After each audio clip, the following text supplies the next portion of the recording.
எங்களை நேசிக்கிற அன்பின் ஆண்டவரே, நன்றியோடு துதிக்கிறோம், ஸ்தோத்திரிக்கிறோம். மீண்டுமாக நாங்கள் உம்முடைய திருப்பாதத்திலே அமர்ந்திருக்கின்றோம். அந்த சீடர்களை அழைத்து வைத்து அநேக காரியங்களை அவர்களோடு பகிர்ந்து கொண்ட தேவனாகிய கர்த்தர் இந்த நாளிலும் கூட எங்களோடும் பேசுவதற்கு நீர் ஆயத்தமாக இருப்பதற்காக உம்மை ஸ்தோத்திரிக்கிறோம். தொடர்ந்து நீர் எங்களோடு பகிர்ந்து கொள்ள விரும்புகிற உண்மைகளை, சத்தியங்களை எங்களோடு பகிர்ந்து கொள்வீராக. அதன் மூலமாக நாங்கள் ஆவிக்குரிய நிலையிலும் எல்லா நிலைகளிலும் ஆசீர்வதிக்கப்பட கர்த்தர் உதவி செய்யும். கேட்கத்தக்கதான இதயத்தை எங்கள் ஒவ்வொருவருக்கும் தாரும். ஒரு விடுதலையோடு, ஒரு இளைப்பாறுதலோடு, உற்சாகத்தோடு, தெய்வீக சிந்தையோடு உடைய வார்த்தைகளை நாங்கள் கவனித்து கேட்கும்படியான ஒரு கிருபை எங்கள் ஒவ்வொருவருக்கும் தாரும். தெய்வத்துடைய சமாதானமான பிரசன்னம் இந்த இடம் முழுவதையும் சூழ்ந்து கொள்வதாக. பரிசுத்த ஆவியானவருடைய ஆளுகை இங்கே அமர்ந்திருக்கிற அநேகருடைய இருதயங்களையும் ஆட்கொள்வதாக. உம்முடைய வார்த்தைகள் வல்லமையாக ஒவ்வொருடைய உள்ளங்களுக்குள்ளும் ஆழமாக ஊடுருவி கடந்து வருவதாக. தடையாக இருக்கிற இருதயத்துடைய எண்ணங்களையும் நினைவுகளையும் கர்த்தர்தாமை உடைத்து போட்டு உம்முடைய வசனத்தின் மூலமாக இதயங்களை பக்குவப்படுத்தி உம்முடைய வார்த்தைகளை விதைப்பீராக. தாழ்த்துகிறோம், தலைவணங்குகிறோம், உம்முடைய வார்த்தைகளுக்காக எதிர்நோக்குகிறோம். ஆண்டவராக இயேசு கிறிஸ்துவின் நாமத்தில் ஜெபிக்கிறோம் நல்ல பிதாவே, ஆமென். கடந்த செய்தி வேளையிலே நாம் எல்லாம் புதிதாயின என்ற தலைப்பை முன்வைத்து தியானிக்க ஆரம்பித்தோம். தொடர்ந்து நாம் அதைத்தான் தியானிக்க செல்லுகின்றோம். கிறிஸ்தவ வாழ்க்கை என்று சொல்லுகிற பொழுது, ஆவிக்குரிய வாழ்க்கை என்று சொல்லுகிற பொழுது, அது ஒரு புதிய அனுபவமாக இருக்க வேண்டும். பழைய அனுபவத்தினுடைய ஒரு தொடர்ச்சி அல்ல. It must be new. இது ஒரு புதிய ஒன்றாக இருக்க வேண்டும். பழையவைகள் எல்லாமே ஒளிந்து போயின, இப்பொழுது எல்லாமே புதியவைகள். அநேகருடைய வாழ்க்கையில பழையவைகள் பல ஒளிந்து போனது உண்மைதான். ஆனால் இன்னும் இருக்கின்றது, இல்லை என்று சொல்ல முடியவில்லை. பல புதிய காரியங்கள் வந்துவிட்டது உண்மைதான், ஆனாலும் இன்னும் வராத காரியங்கள் நிறைய இருக்கிறது. ஆனால் அப்போஸ்தலன் சொல்லுகிறார், ஒருவன் கிறிஸ்துவுக்குள் இருந்தால் அவன் யாராக இருக்கிறான்? He is a new creation.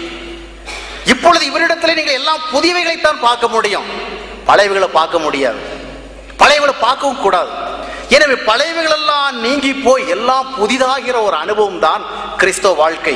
இப்படி சொல்லுகிற பொழுது சில நினைப்பார்கள், எல்லாம் நீங்கி போயிடுமா, எல்லாம் புதிதாகிடுமா, அதெல்லாம் டீப்பர் லைஃப், ஆழமான வாழ்க்கை, அதை ஒரு சிலர் மட்டும்தான் வாழ முடியும்.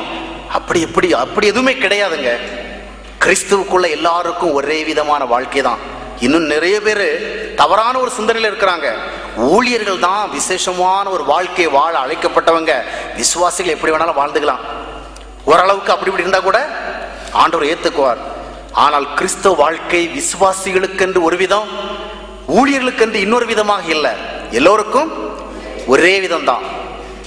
It is same to everyone. எல்லாருக்கும் ஒரே விதமாக இருக்கிறது. ஆனால் ஆண்டவருடைய எதிர்பார்ப்பு ஊழியர்களிடத்துல அதிகமாக இருக்கிறது. ஏன்னா எவரிடத்துல அதிகமாக கொடுக்கப்பட்டதோ அவரிடத்தில் அதிகமாக எதிர்பார்க்கப்படுகிறது. அதனால நாம நினைத்து கூட விடக்கூடாது, விசுவாசிகள் அவர்களுடைய ஊழியர்களிடத்துல தான் கடவுள் நிறைய கொடுத்திருக்கிறாரு, நம்ம இடத்துல கொஞ்சம் தான் கொடுத்திருக்கிறாரு, அதனால நம்ம ஓரளவுக்கு இருந்தா அப்படி இல்லை. விசுவாசிகளுக்கும் ஒரே விதமான வாழ்க்கை தான், ஊழியர்களுக்கும் ஒரே விதமான வாழ்க்கை தான்.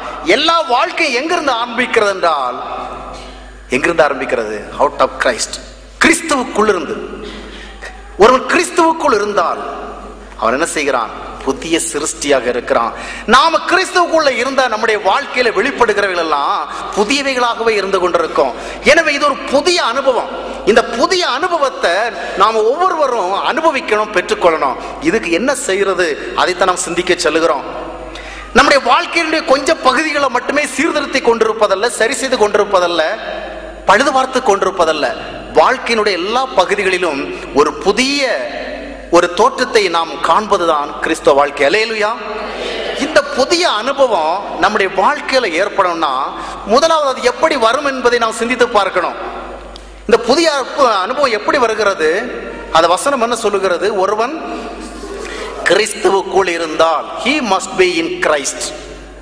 அவன் கிறிஸ்துவுக்குள் இருந்தால் தான் அது வரும். அப்ப கிறிஸ்துவுக்குள் இருக்கிறது என்பது அது ஏதோ ஒரு காலத்துல எப்பொழுதோ ஆரம்பித்து எப்பொழுதோ தொடர்ந்து கொண்டிருக்கவில்லை. நன்றாக கவனியுங்கள். அது திட்டமும் தெளிவாக நம்முடைய அறிவுக்கு உட்பட்டு தான் ஆரம்பித்திருக்கிறது. அல்லேலூயா. இந்த அனுபவம் என்பது ஒரு புதிய அனுபவங்கிறது நம்மை அறியாமலே நம்மிடத்திலே இருந்து கொண்டிருக்கவில்லை. ஏதோ ஒரு காலத்திலே நம்மிடத்தில் ஆரம்பித்து கொஞ்சம் கொஞ்சமா வளர்ந்து கொண்டிருக்கவில்லை. இது திட்டமாக தெளிவாக நம்மிடத்துல துவங்க வேண்டும். அநேகருக்கு தெரியாதுங்க. நிறைய பேரிடத்துல வந்து ஆவிக்குரிய விஷயங்களை பேசுறவல்ல அவங்க இன்னும் கொஞ்சம் தங்களை சரி பண்ற அந்த சிந்தனைக்குள்ளதான் இருக்கிறார்களே ஒழிய எப்பொழுது இவர்களிடத்துல இந்த அனுபவம் ஆரம்பித்தது என்பதை அவர்களுக்கு சொல்ல தெரியாது. எப்பொழுதுலேருந்து நீங்கள் கிறிஸ்தவர்களா இருக்கிறீர்கள் என்று கேட்டா நாங்கள் எப்போதுலேருந்தோ இருக்கிறோம், டைம் எல்லாம் சொல்ல முடியாது. எங்க அப்பா காலத்திலேயே எங்க அப்பா காலத்திலிருந்து நாங்கள் யாரா தான் இருக்கிறோம், கிறிஸ்தவர்களாக தான் இருக்கிறோம்.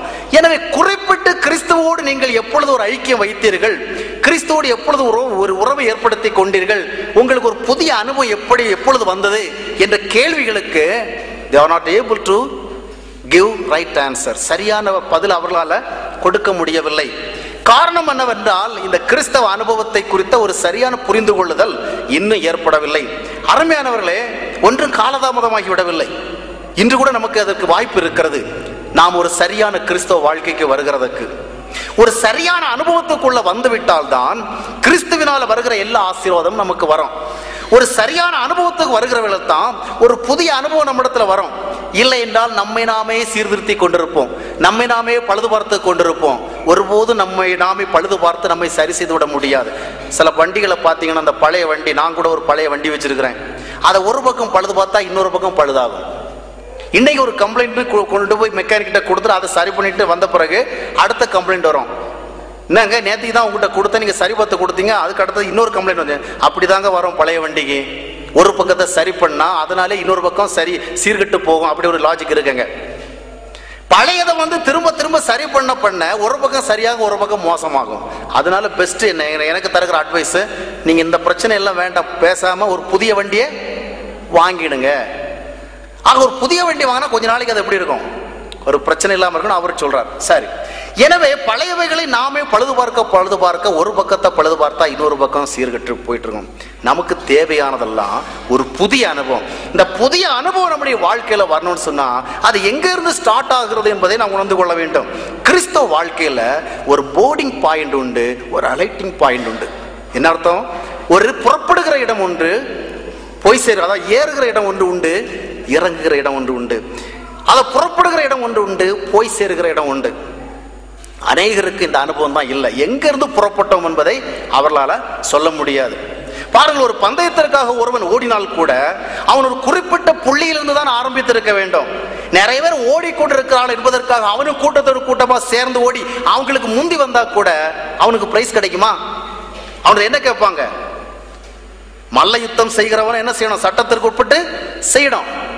எந்த ஒரு போட்டியில கலந்துகிட்டா கூட அதை துவங்குகிறதுக்குன்னு ஒரு பாயிண்ட் வச்சிருக்கிறாங்க. அந்த பாயிண்ட்ல இருந்து நீங்க ஸ்டார்ட் பண்ணா தான் நீங்க சரியா போய் சேர்ந்தீங்கன்னா உங்களுக்கு பிரைஸ் கிடைக்கும். சட்டத்துக்கு உட்படாதபடிக்கு நீங்க எதையோ செய்து கொண்டிருந்தா உங்களுக்கு உங்க பிரயாசத்துக்கு உரிய பலன் கிடைக்கிறது இல்லை. எனவே இந்த புதிதாகிற அனுபவம், இந்த புதிய வாழ்க்கை, இந்த புதிய அனுபவம், இதனால் உருவாகிற ஆசீர்வாதம் நம்முடைய வாழ்க்கையில வர வேண்டும் என்றால் நாம் இதை சரியாக துவங்கணும். ஒருவேளை இன்னும் நமக்கு அது எங்கே நாம் துவங்கிறோம் என்பது சொல்ல முடியாத ஒன்றாக இருந்தனா ஒரு ஃப்ரெஷ் ஸ்டார்ட், ஒரு புதிய துவக்கத்தை நாம் என்ன செய்ய வேண்டும்? ஆரம்பிக்கணும். அல்லேலூயா. நிறைய பேருக்கு எப்பொழுது கிறிஸ்துவுக்குள் வந்தோம் என்பது தெரியல, எப்பொழுது நாம் மனம் திரும்பணும் என்பது தெரியவில்லை. கிறிஸ்தவ வாழ்க்கை என்பது ஒரு மனம் திரும்புதல் அனுபவத்திலேயே ஆரம்பிக்கிறது. அதான் சொன்ன ஒரு சரியான புறப்படுகிற இடம்.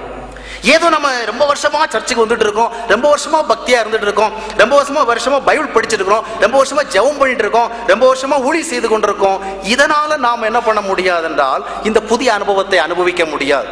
புதிய அனுபவம் என்பது திட்டமும் தெளிவுமாக பெற்றுக்கொள்ள வேண்டும். அதான் சரியான புறப்படும் இடம் வேணும், சரியான போய் சேருகிற இடம் வேணும். எங்கிருந்து ஆரம்பிக்கணும் அதை நம்ம சரியா சிந்திக்கணும். தாம்பரம் ரயில்வே ஸ்டேஷன்ல ஒருத்தன் போய் ஒரு 50 ரூபாய் தாளை கொடுத்துட்டு கேட்டானா, எனக்கு ஒரு டிக்கெட் கொடு அப்படின்னு. அவன் டிக்கெட் கவுண்டருக்குள்ள இருந்தா அவன் கேட்டானா, உனக்கு எந்த ஊருக்கு நான் டிக்கெட் தரணும்னு. எந்த ஊருக்கு கொடுத்தாலும் பரவாயில்லைங்க, ஏதோ எனக்கு ஒரு டிக்கெட் கொடு அப்படின்னா. அது எப்படிங்க எந்த ஊருக்குனாலும் ஒரு டிக்கெட் கொடுனா நான் எப்படி கொடுக்குறேன்? ஏதாவது ஒரு ஊரை குறிப்பிட்டு சொல்லியானு. ஊரெல்லாம் குறிப்பிட வேண்டாங்க, நான் கொடுத்த காசுக்கு ஒரு டிக்கெட் கொடுங்க அப்படின்னா. இவன் எதுக்காக இந்த ட்ரெயினுக்கு அதான் டிக்கெட் கேட்கறான்னா, இவனுக்கு போய் சேர்ற இடத்தை பத்தி அவனுக்கு டெஸ்டினேஷனே கிடையாது. எங்க போய் சேரணுங்கிறத பத்தி he has no aim. அவனுக்கு ட்ரெயின்ல கொஞ்ச நேரம் ஜேர்னி பண்ணணும். கிராமத்துல இருந்து வந்திருக்கிறார், ட்ரெயினை இதுவரை என்ன செய்யல அவரு பார்க்கல. அதனால அவர் என்ன பண்ணாருன்னா ரயில்வே ஸ்டேஷனுக்கு ஒரு டிக்கெட் எடுத்து ஒரு ட்ரெயின்ல அவரு கொஞ்ச நேரம் என்ன பண்ணணும், ஜேர்னி பண்ணணும். எங்க போய் சேர்றதுங்கிற ஒரு குறியே கிடையாது. அதனால அவர் என்ன பண்றாரு, ஒரு டிக்கெட் கேட்கிறார். இது ஒருவேளை நமக்கு வேடிக்கையான கதையா இருக்கலாம். ஆனா நம்ம எத்தனையோ பேருடைய வாழ்க்கை இப்படித்தான் இருக்கிறது. எங்க போய் சேர போகிறோங்கிறத குறித்து ஒரு சரியான ஒரு தெளிவில்லை. எங்கே போக போகிறோம், எங்கே போய் சேர வேண்டும் என்பதை குறித்த ஒரு திட்டவட்டமான ஒரு இலக்கு இல்லை. பாருங்கள், எல்லோரும் ஓடுகிறார்கள் என்பதற்காக நாம ஓடக்கூடாது, பெற்றுக்கொள்ளத்தக்கதாக ஓட வேண்டும் என்று வேதம் சொல்லுகிறது. 1 கொரிந்தியர் 9ஆம் அத்தியாயத்தினுடைய 24வது வசனத்தை வாசியுங்கள்.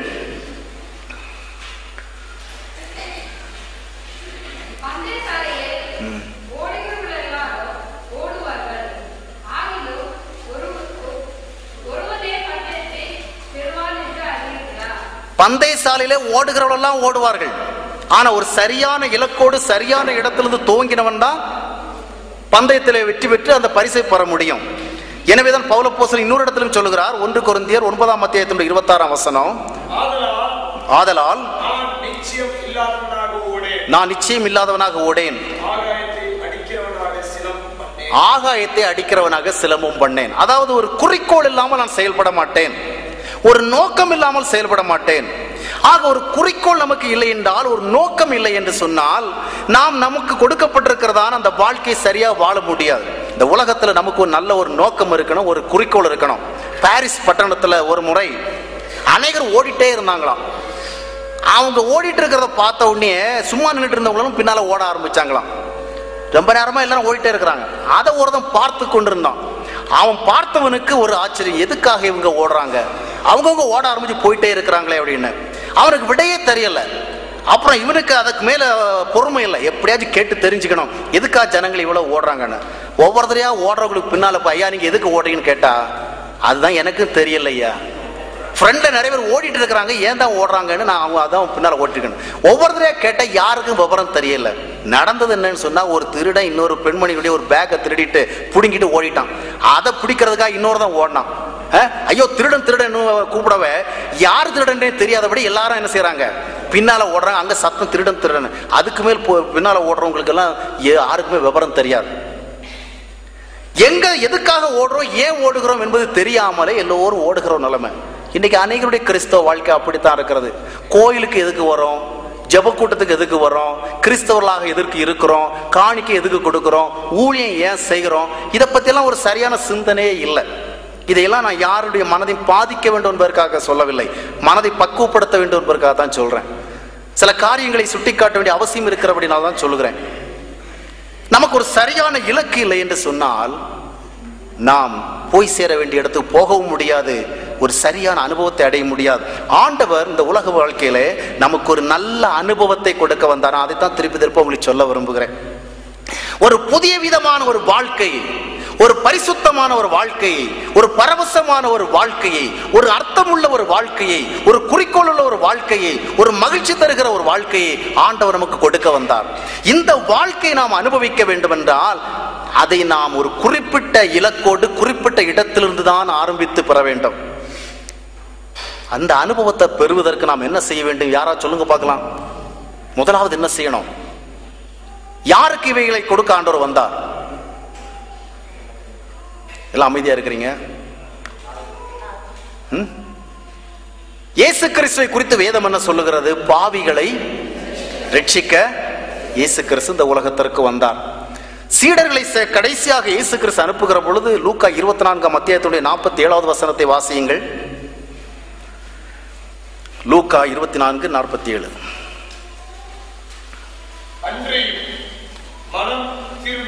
அன்றியும் மனம் திரும்புதலும் பாவ மன்னிப்பும் எருசலேம் தொடங்கி சகல தேசத்தாருக்கும் அவருடைய நாமத்தினாலே பிரசங்கிக்கப்பட வேண்டியது. எதை குறித்து பிரசங்கிக்கப்பட வேண்டும்?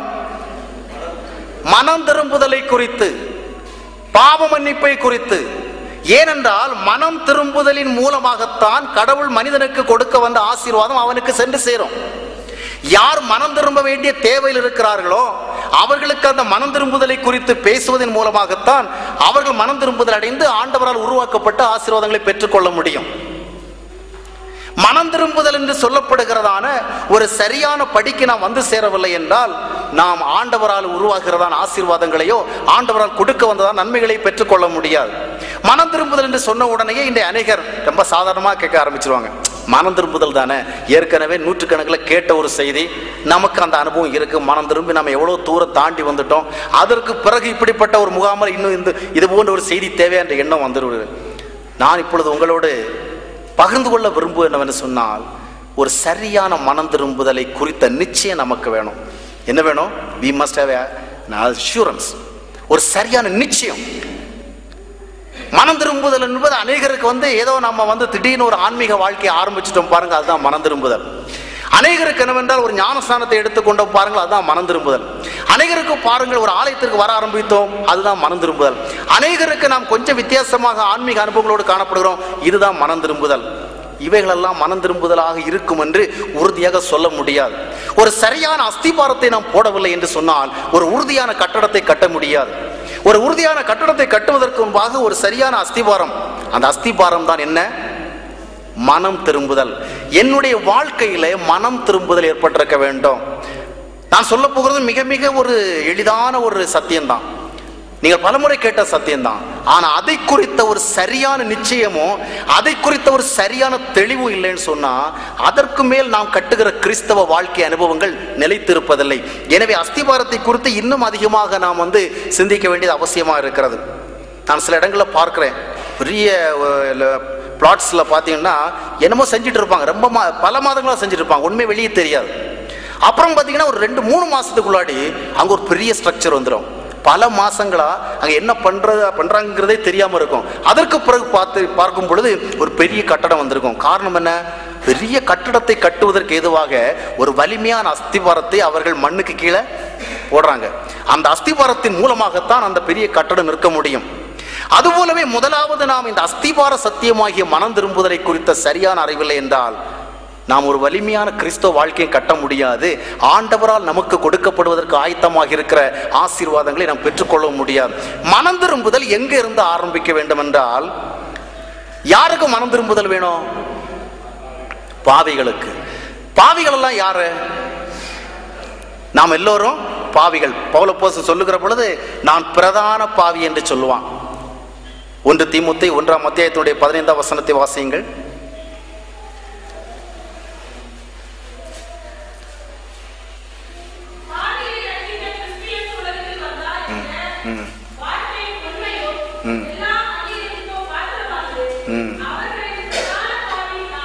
அவர்களில் பிரதான பாவி நான். இங்கே பிரதான பாவி என்று சொல்லுகிற மனிதனை கூடிய பின்னணி நீங்கள் பார்ப்பீர்கள் என்று சொன்னால், வேத பிரமாணங்களின்படி அவன் பாவியே அல்ல.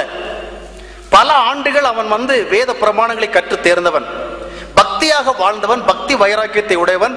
சிறு வயதிலிருந்தே அந்த தெய்வ பக்திக்குள்ளாக அவன் வளர்க்கப்பட்டு அந்த யூதருடைய முறைப்படி எல்லா சமய சட்டத்திட்டங்களையும் சரியாக கடைபிடித்து வாழ்ந்தவன். அப்படிப்பட்டவன் தான் இப்பொழுது என்ன சொல்லுகிறான் என்றால், பாவிகளை ரட்சிக்க கிறிஸ்து உலகத்திற்கு வந்தார், அவர்களிலே நான் பிரதான பாவி. அவனே பிரதானமான பாவியாக இருந்தா நாமெல்லாம் எப்படிப்பட்ட பாவிகளா இருக்க முடியும்? அவரே பிரதானம், நாம் அதை விட பிரதானத்திலும் பிரதானம். ஆக அவரே தன்னை ஒரு பாவியாக கண்டுகொண்டார். இந்த பாவியாக கண்டுகொள்கிற விஷயத்துல நமக்கு ஒரு தெளிவு இருக்க வேண்டிய என்னவென்று சொன்னா, அநேகர் நாம் என்ன செய்கிறோம் என்றால் நம்மை பாவி என்று சொல்லுவதை ஒத்துக்கொள்ளுகிறோம். we are just accepting it. இது உண்மைதான், நீங்க சொல்றது பாவிதான், நாம் பாவிதான் என்று. ஆனால் we are not realizing it. நம்மை பாவி என்று என்ன செய்யவில்லை? உணரவில்லை. ஐயா, ஒத்துக்கொள்வது என்பது வேறு, உணர்வது என்பது வேறு.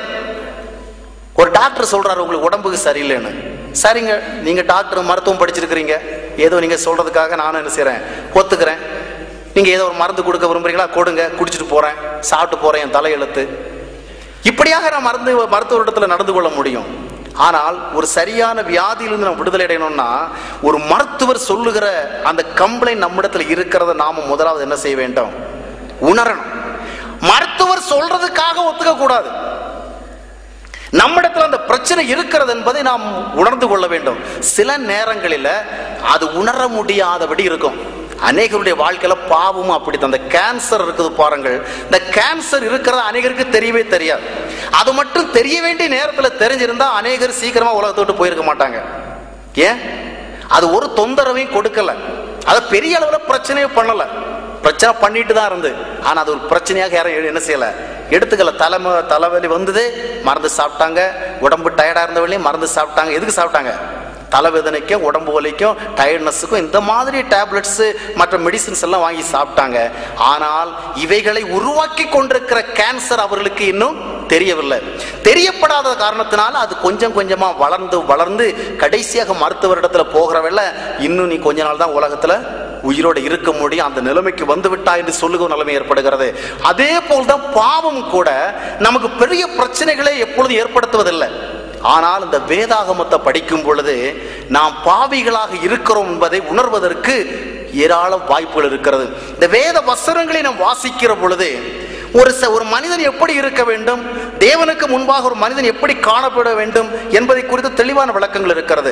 அந்த கோணத்தில் நான் சிந்தித்து பார்க்கிற பொழுது நாம் அவ்விதமாக இல்லை என்பதை உணர்ந்து நம்மை பாவியாக அறிந்து கொள்ள முடியும். அருமையானவர்களே, நம்மை பாவியாக உணர்ந்து கொள்ளுகிற ஒரு நிலைமை வருகிற பொழுதுதான் இந்த பாவத்திலிருந்து ரட்சிக்க வந்த ஒருவரை குறித்த ஒரு பெரிய பிரியமே நமக்கு வரும். அநேகருடைய வாழ்க்கையில பாவத்திலிருந்து மனம் திரும்புதல் என்பது ஒரு சமய சடங்காச்சாரமாக இருக்கிறது. நான் சொல்லுவது சரியா தவறா? ஒரு சடங்கு. ஏதோ கிறிஸ்தவன் என்ன சொல்லுகிறேன்னா, எல்லாரும் பாவிகள், மனம் திரும்பணும், பாவ மன்னிப்பு பெறணும். அதனால அவர்கள் என்ன செய்யறாங்க, அதை ஒத்துக்கொண்டு மனம் திரும்புதல் ஒப்புக்கொண்டு வருகிறார்கள்.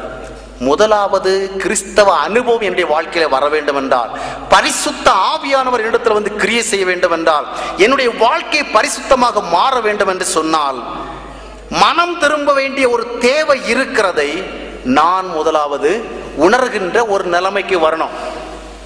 மனம் திரும்புகின்ற ஒரு தேவை எனக்கு இருப்பதை நான் உணர்கின்ற ஒரு நிலைமைக்கு வருகிற பொழுதுதான் அதிலிருந்து ஒரு விடுதலை வேண்டும் என்பதை நான் உணர்கின்ற ஒரு நிலைமைக்கு வர முடியும். அல்லேலூயா. இன்னைக்கு அநேகர் இந்த நிலைமைக்கு வரதே கிடையாது. அதனால தான் எவ்வளவுதான் அவர்களுக்கு கிறிஸ்தவ அனுபவங்கள் இருந்தாலும் கூட அவருடைய வாழ்க்கையில ஒரு உண்மையான பரிசுத்தத்தை பார்க்க முடிகிறதில்ல. காரணம் என்னவென்றால், மனம் திரும்புதல் என்கிற ஒரு அனுபவத்தை அவள் இன்னும் காணவில்லை.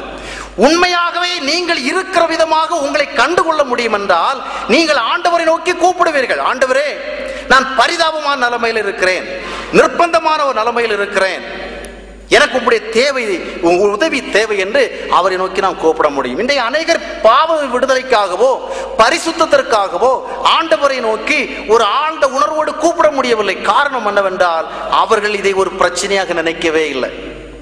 அவர்களால் அதை ஒரு பெரிய பிரச்சனையை பார்க்கவும் முடியவில்லை. அவர்கள் பிரச்சனையாக பார்ப்பதெல்லாம் வாழ்க்கையோடு சம்பந்தப்பட்ட பிரச்சனைகள். அதனால தான் இன்றைய கிறிஸ்தவ உலகமும் பாவத்தை குறித்து அதிகமாக பேசாமல் மனிதனுடைய வாழ்க்கையோடு சம்பந்தப்பட்ட பிரச்சனைகளை பற்றி மட்டுமே பேசுகிறது. நீ உன்னுடைய வாழ்க்கையில பிரச்சனைகள் நீங்க வேண்டுமா, உன்னுடைய வாழ்க்கையில கஷ்டங்கள் நீங்க வேண்டுமா, நீ இயேசு கிறிஸ்துவிடத்துல வா. மனம் திரும்புதல் என்றால் என்ன? ஒரு ஞானஸ்நானத்தை ஒரு சபையில சேர்கிறதையோ இப்படிப்பட்ட ஒரு அனுபவத்தை அங்கே காட்டப்படுகிறது. அதுவல்ல. உலகத்துல நமக்கு 1000 பிரச்சனைகள் இருந்தாலும் கூட மனம் திரும்ப வேண்டிய ஒரு கட்டாயம் நமக்கு இருக்கிறது என்பதை நான் உணர்கிற நிலைமைக்கு வரணும். அல்லேலூயா. அருமையான நான் சொல்லுகிறது உங்களுக்கு புரிகிறதா? என்றைக்கு நான் பாவியாக இருக்கிறேன் என்பதை வேதம் சொல்லுவதற்காக அல்ல, மருத்துவர் சொல்லுவதற்காக அல்ல.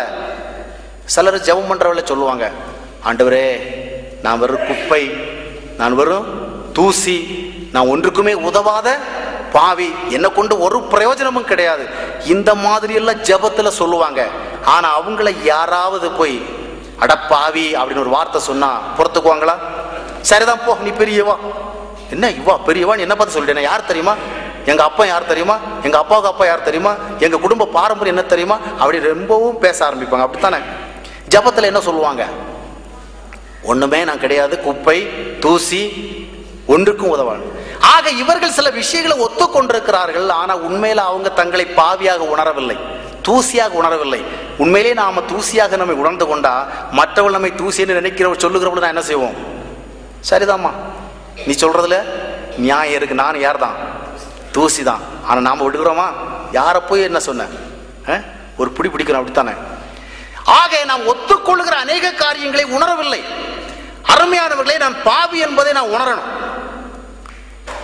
டாக்டர்கிட்ட போனா டாக்டர் உடனே நமக்கு மருந்து எழுதி தராரா? இப்ப கூட கொஞ்சம் ஒரு ஸ்கிட்டு போட்டு காட்டினாங்க, ரொம்ப சிறப்பா மருத்துவம் பார்த்தாங்க.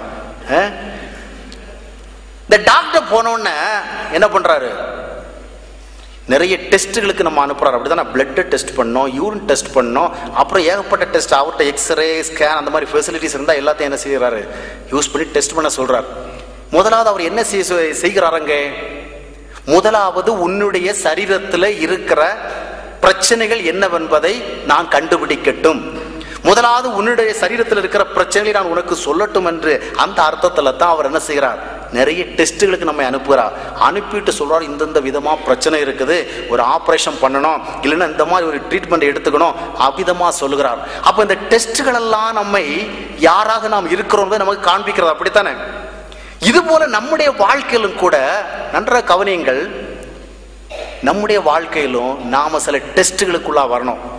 நான் உண்மையில யார், இதனால் நமக்கு ஒரு நஷ்டமும் வரப்போறது கிடையாது. உண்மையிலேயே நான் யாருங்கிறத கண்டுபிடித்து விட்டோம் என்று வைத்துக் கொள்ளுங்கள், அப்பொழுதுதான் நான் யாராக மாற வேண்டும் என்று தேவன் விரும்புகிறாரோ அதுபோல மாற முடியும். என்னுடைய இன்றைய ரூபத்தை நான் அறிந்து கொள்ளாமல் இருப்பேன் என்று சொன்னால் ஆண்டவர் என்னுடைய இடத்துல எதிர்பார்க்கிற ரூபத்துக்கு நான் ஒருபோதும் வர முடியாது. முதலாவது எனக்கு மனம் திரும்ப வேண்டிய தேவை இருக்கிறதா என்பதை நாம சிந்தித்து, நீங்கள் ஒரு கணம் மறந்துடுங்க உங்க ஞானஸ்நானத்தை. ஒரு கணம் நீங்க என்னைக்கோ ரட்சிக்கப்பட்டேன்னு சொல்றீங்களா, அதை மறந்துடுங்க. என்றிலிருந்தோ சர்ச்சுக்கு போக ஆரம்பிதுன்னு சொல்லுங்களா, அதை மறந்துடுங்க. கொஞ்சம் ஆன்மீக கிரிகளை செய்ய ஆரம்பிச்சிங்களா, அதை மறந்துடுங்க. இப்ப நமக்கு ஒரு டெஸ்ட் தான், வேற ஒன்றும் தப்பு கிடையாது. டெஸ்ட்ல என்ன வரப்போகுது, உண்மைன்னா உண்மைன்னு சொல்ல போகுது, தவறுனா தவறுன்னு சொல்ல போகுது. அப்படித்தானே, இதனால நமக்கு எந்த ஃபால்ட்டும் வரப்போகிற. சில நேரத்தில் நம்ம ஃபுல் பாடி செக்அப் பண்றோம். எதுக்காக, நம்ம நல்ல ஆர்டர்ல இருக்கிற வேலை, நல்ல ஹெல்த்தை நம்ம என்ஜாய் பண்ற வேலையிலேயே போய் என்ன செய்யணும், ஃபுல் பாடி செக்அப் பண்றோம். எதுக்கு, ஏதாவது தப்பு தவறு இருந்தா தெரிந்து கொள்ளட்டும், அப்படி இல்லைன்னா ஓகே ஆல்ரைட் அப்படி சொல்லி விட்டு விடுகிறோம். அதுபோல ஒரு டெஸ்ட், நாம மனம் திரும்பி இருக்கிறோமா, எப்படிங்க இதை டெஸ்ட் பண்ணி பார்க்கறது, எந்த ஹாஸ்பிட்டலுக்கு போறது, எந்த லேபில் போய் டெஸ்ட் பண்றது. ஆனா ஒரு பரீட்சைக்குள்ள நாம வரணும். ஆண்டவர் நம்மை பார்த்து சொல்லுவா, நீ எல்லாம் பாவின்னு. நாம ஒத்துக்கிட்டு ஒரேடியா என்ன செய்திடக்கூடாது, அடுத்தது என்ன செய்யணும்னு சொல்லக்கூடாது. உண்மையில நான் பாவியா என்று ஒரு கேள்வியை கேட்கணும். ஆண்டவர் நம்மை பார்த்து சொல்லுகிறார், நீ பாவி, யூ ஆர் சின்னர். அப்ப நான் ஒரு கேள்வியை கேட்கலாம், உண்மையிலே நான் பாவியா, எப்படி? அப்படியாக நான் சிந்தித்து பார்க்க ஆரம்பிக்கிற பொழுதுதான் கர்த்தர் சொன்னது உண்மை என்பது தெளிவடையும். அநேகர் இந்த இதுல கேள்வியை கேட்கறது கிடையாது. ஆண்டவர் சொல்லிட்டாரு, அதனால நான் பாவிதான். இப்ப அடுத்து என்ன செய்ய போகணும், கூட நான் கோயிலுக்கு போகணும், அப்புறம் நான் பாட ஆரம்பிக்கணும், அப்புறம் நான் பைபிள் படிக்க ஆரம்பிக்கணும், அப்புறம் நான் ஜெபிக்க ஆரம்பிக்கணும், அப்புறம் நான் காணிக்கை கொடுக்க ஆரம்பிக்கணும், அப்புறம் ஏதாவது ஊழியர்கள் தலையில கை வச்சு ஜெபம் பண்ணா நான் ஊழியத்துக்கு போயிடணும். அந்த மாதிரி போயிடுறோம். முதலாவது நான் மனம் திரும்ப வேண்டிய ஒரு தேவையில் இருக்கிறேனா. பவுல் அப்போஸ்தலன் சொல்லுவார், என்னிலே நான் ஒரு குற்றத்தையும் காண. வாசித்து பாருங்கள், 1 கொரிந்தியர் 4ஆம் அத்தியாயம் 4வது வசனம். என்னிடத்தில் நான் யாதொரு குற்றத்தையும் அறியேன், ஆகிலும் அதனாலே நான் நீதிமான் ஆகிறதில்லை. என்னை நியாயம் விசாரிக்கிறவர் கர்த்தரே. ஆமா, என்னிடத்திலே நான் ஒரு குற்றத்தையும் அறியேன், ஆனாலும் அதனால நான் யார் கிடையாது, நீதிமான் கிடையாது. என்னை நியாயம் விசாரிக்கிறவர் யாரு? அப்போ கர்த்தருக்கு முன்பாக நான் எப்படி இருக்கிறேன் என்பதை பார்த்தால்தான் நான் யார் என்பதை கண்டுகொள்ள முடியுமே ஒழிய எனக்கு நானே என்னை பார்த்து கொண்டு எந்த ஆராய்ச்சியும் வர முடியாது. நான் சமீபத்தில் ஒரு குறிப்பிட்ட சபைக்கு சென்று பிரசங்கம் செய்தேன். 1 மணி நேரம் பிரசங்கம் பண்ணி முடித்த உடனே ஒரு சிலர் இடத்துல வந்தார்கள். ஒரு குரூப்பா வந்த 4 பேருமே சொன்னாங்க, பிரதர் நீங்க சொன்னதெல்லாம் எங்க வாழ்க்கையில இருக்குது, நீங்க சொன்னபடியெல்லாம் நாங்க நன்றாக இருக்கிறோம், நீங்க சொன்னபடியான எல்லா பரிசுத்த வாழ்க்கை எங்களிடத்துல இருக்குது, எங்க குடும்பத்தில் இருக்குன்னு ரொம்பவும் அவங்க புலகாங்கி தான் அடைந்தார்கள். ரொம்ப பூரிப்பு அவங்களுக்கு. அதாவது நான் செய்தியில எவைகளெல்லாம் ஒருத்தருக்கு இருக்கணும்னு சொன்னோம், அதெல்லாம் அவர்களுக்கு இருக்கிறதாக அவர்கள் மனதில் நினைத்து, ஏனென்றால் அவர்கள் தங்களுடைய வாழ்க்கையில சில காரியங்களை பார்த்தார்கள். அந்த காரியங்களை குறித்து பிரசங்கம் செய்த உடனே அதெல்லாம் அவங்க கிட்ட இருக்கிறதுனால அவங்களுக்கு ஒரு பெரிய சந்தோஷம் வந்துச்சு. ஆனா அதனால அவங்க ரொம்ப சரியாக இருக்கிறது அர்த்தம் அல்ல.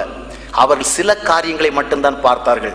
இன்னும் பார்க்கப்பட வேண்டிய இடங்கள் ஏராளம் இருக்கிறது. கர்த்தருக்கு முன்பாக எப்படி நாம் இருக்கிறோம் என்பதை சரியாக பார்த்தா தெரியும். பவுல் சொல்லுகிறார், இவ்வளவு பெரிய அப்போஸ்தலன், இவ்வளவு அருமையாக வாழ்ந்தவர், சிறப்பாக வாழ்ந்தவர், அவர் சொல்றார், நான் என்னிடத்திலே ஒரு குற்றத்தையும் அறியேன், ஆனாலும் அதனால என்னை நான் நீதிமான் சொல்ல முடியாது, என்னை நியாயம் விசாரிக்கிறவன். ஆமா, அதுக்கு அடுத்த வசனத்துல பார்க்கிற பொழுது ஆண்டவருடைய வெளிச்சத்துல வருகிற வேளையில தான் எல்லாம் வெளிப்படும். நாம் ஆண்டவருக்கு முன்பாக நிறுத்தி நம்மை பார்க்க வேண்டும். ஒரு மனம் திரும்ப வேண்டிய தேவை எனக்கு இருக்கிறதை நான் உணர வேண்டும். இதை உணர்கிற அனுபவத்திற்கு பிறகுதான் நான் பாவ விடுதலையை விரும்பி கேட்க முடியும். இதற்கு பிறகுதான் பாவ மன்னிப்பை விரும்பி கேட்க முடியும். இதற்கு பிறகுதான் எனக்கு ஒரு ரட்சகர் தேவை என்பதை நான் உணர முடியும். ஆண்டவரே, நீர் வந்து என்னை ரட்சித்தால் ஒளி எனக்கு ரட்சிப்பு இல்லை என்று நான் சொல்ல முடியும். நீர் வந்து என்னை விடுவித்தால் ஒளி எனக்கு விடுதலை இல்லை என்று சொல்ல முடியும். இந்த அனுபவம் எத்தனை பேருக்கு ஏற்பட்டிருக்கிறது?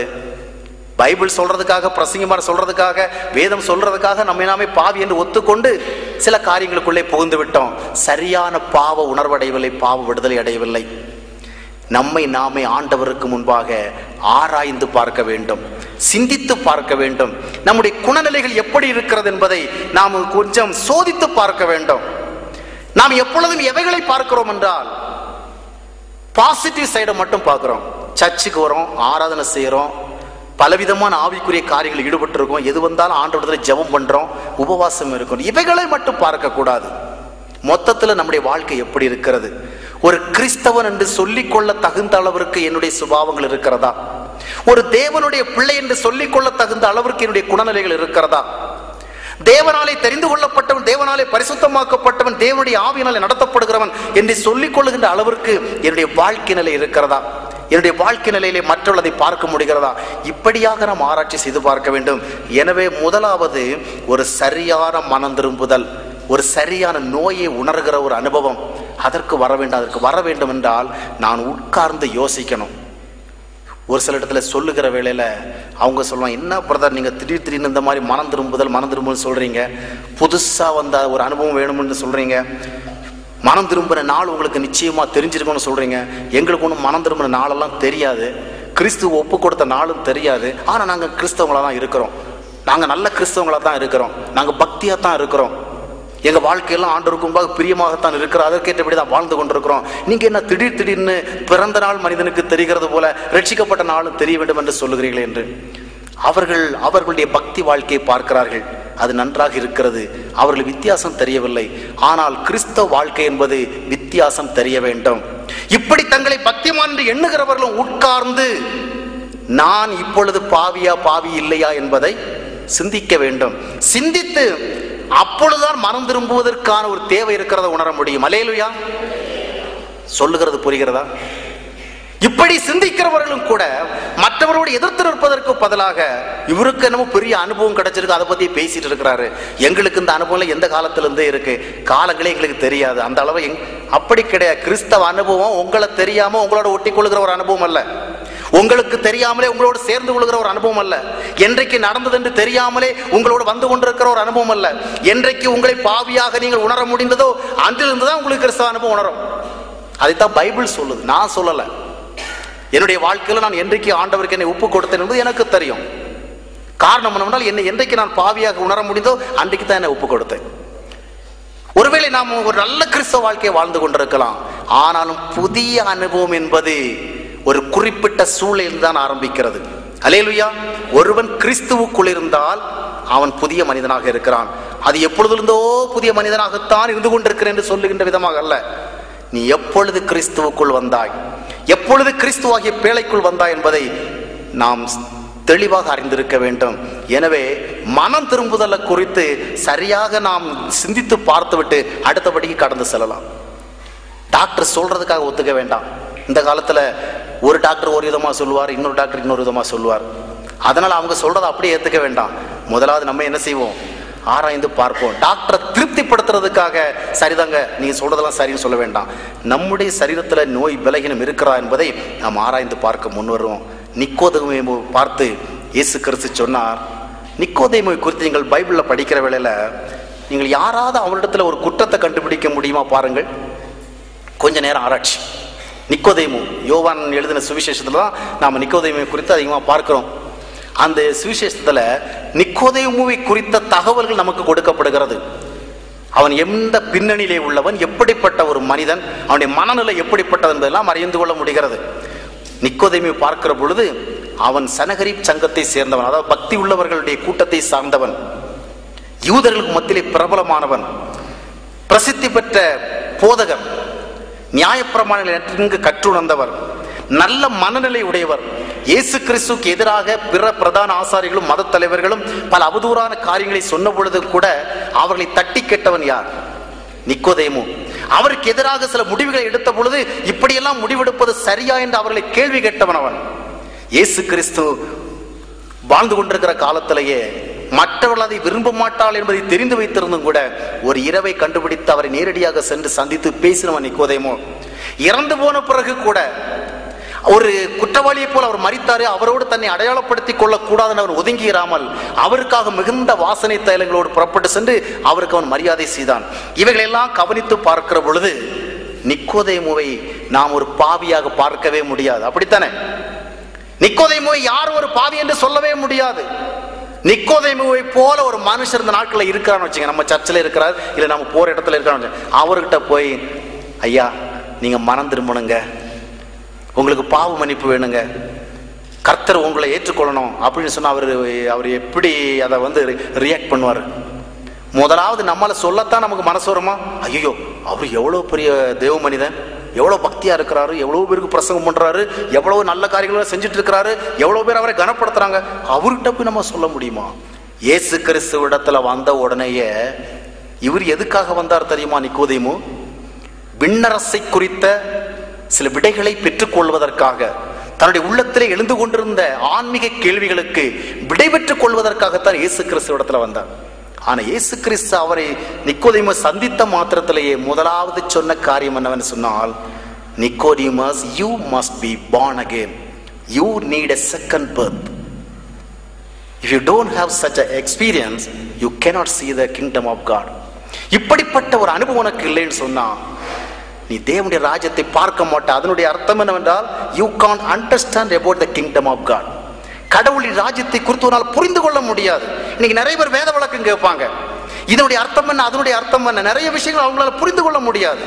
காரணம் என்னவென்றால், ஆவிக்குரியவன் தான் ஆவிக்குரிய விதமா நிதானிக்க முடியும், ஆவிக்குரியவன் தான் ஆவிக்குரிய ரீதியாக சிந்திக்க முடியும். மனித மூளையை கொண்டு மனித காரியங்களை எல்லாம் புரிந்து கொள்ளுகிறது போல ஆவிக்குரிய ஒரு சிந்தை இருந்தால் தான் ஆவிக்குரிய காரியங்களை புரிந்து கொள்ள முடியும். அதனால தான் முதலாவது நாம் மனம் திரும்பி இந்த பாவ மனிதனை ஓரமாக விட்டுவிட்டு ஒரு புதிய மனிதனாக மாற வேணும். பரிசுத்த ஆவி நமக்குள்ள வருகிற பொழுதுதான் பரிசுத்தத்தோடு சம்பந்தப்பட்ட காரியங்களை புரிந்து கொள்கிற ஒரு ஆற்றல் வரும். நிக்கோதேமுவை கண்ட மாத்திரத்தில் இயேசு கிறிஸ்து சொன்னார், நிக்கோதேமுவே நீ மனம் திரும்ப வேண்டும், மறுபடியும் பிறக்க வேண்டும் என்று சொல்லுகிறார். நீ பெரிய போதகனாக இருக்கலாம், வேத விஷயங்கள் உனக்கு நிறைய தெரியலாம், நிறைய பேருக்கு நீ பிரசங்கம் பண்ணலாம், பல இடத்துல உனக்கு நல்ல மரியாதையும் கனமும் கொடுக்கப்பட்டு கொண்டிருக்கலாம், நீ நியாயப்பிரமாண சட்டத்திட்டங்களை சரியாக கடைபிடிக்கிறவனாக இருக்கலாம், உன்னிடத்துல பல நல்ல செயல்கள் இருக்கலாம். ஆனாலும் அதனால நீ தேவனுடைய ஆசீர்வாதங்களை பெற முடியாது, தேவனுடைய அரசை குறித்து அறிந்து கொள்ள முடியாது. ஒரு பேதுரு அறிந்து கொள்ள முடியும், ஒரு யோவான் அறிந்து கொள்ள முடியாது, நீ அறிந்து கொள்ள முடியாது. நீ அறிந்து கொள்ள விரும்பினால், if you want to know it, you must be born again. ஆக ஒரு நிக்கோதேமுவை பார்த்த ஆண்டவர் மனம் திரும்ப சொன்னார் என்றால், இன்றைக்கு நம்முடைய நிலைமைகள் எல்லாம் எப்படி இருக்கிறது? நிக்கோதேமுவை மிஞ்சின ஒரு பரிசுத்த வாழ்க்கை நம்ம இடத்தில் இருக்கிறதா? நாம் சிந்தித்து பார்க்க வேண்டும். நிக்கோதேமுவை பார்த்த ஆண்டவர் சொன்னார், you are a sinner. நிக்கோதேமுவுக்கு என்ன சொல்லல? அவனுக்கு புரிந்து கொள்ள முடியல, இது எப்படி, how it is possible கேட்டான். பிறந்த பிறகு மறுபடியும் எப்படி இரண்டாவது முறை பிறக்க முடியும்? ஆண்டவர் அவனை பார்த்து சொன்னா, இது கூட தெரியாதவன் எப்படியா போதிக்கிற ஊழியத்தை செஞ்சிட்டு இருக்கிற, மறுபடியும் பிறக்கிறது என்றால் என்ன பாருங்கள். நமக்கு புரியுதா? அது நமக்கும் புரியல, அப்படித்தானே? அவனுக்கு அவன் புரிந்து கொள்ள முடியும்னு நான் நம்ப முடியுமா? ஆண்டவர் அவனை, நீ போதிக்கிற ஊழியத்தில் இருக்கிறிய, இது கூட உனக்கு தெரியலையே அப்படின்னார். அப்ப அவர் எதை அங்கு முன்னிறுத்துகிறார்? முதலாவது உன்னுடைய வாழ்க்கையில மறுபடியும் பிறத்தான். அதாவது நீ மாம்ச சரீரத்தில் இருக்கிற, நீ மாம்சிகமா இருக்கிறவள பெரிய பக்திமானா இருக்கலாம், பெரிய பரிசுத்தவான நிலைமைக்கு இருக்கலாம், ஆனாலும் நீ ஆவிக்குரிய நிலைமைக்கு வரணும். விண்ணிலிருந்து வருகிற பரிசுத்த ஆவியின் மூலமாக உன்னிலே ஒரு புதிய பிறப்பு ஏற்பட வேண்டும்.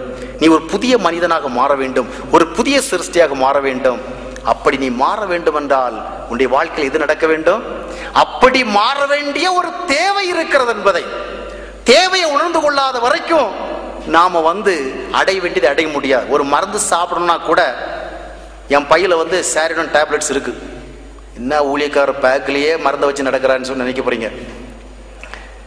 ஆனா இதை நான் எப்போ நினைப்பேன்? எப்போ தலைவேதனை வரதோ அப்பதான் அதனுடைய நினைவு வரும். பேக்ல எடுத்து போட்டுங்கிற நினைவு வரும். ஆக ஒரு தேவை உணர்கிற பொழுதுதான் அதை குறித்து நான் சிந்திக்க ஆரம்பிக்கிறோம்.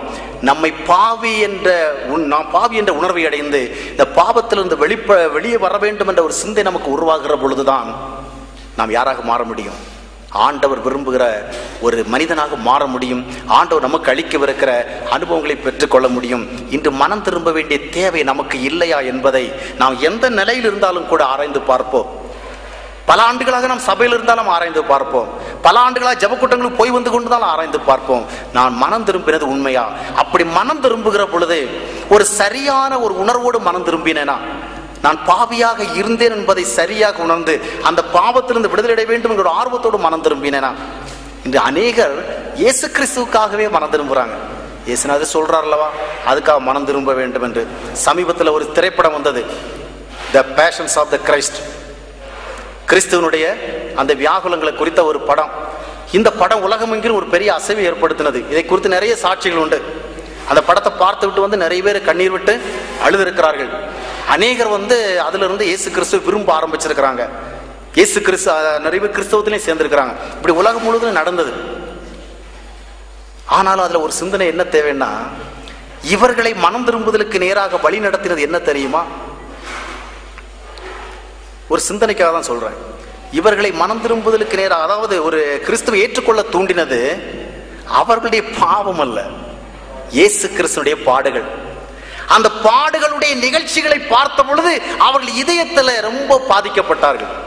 மனசு ரொம்ப கஷ்டப்பட்டது. இந்த அளவுக்கு ஒருத்தர் நமக்காக கஷ்டப்பட்டிருக்கிறாரே. அதனால அவர்கள் என்ன செய்தார்கள்?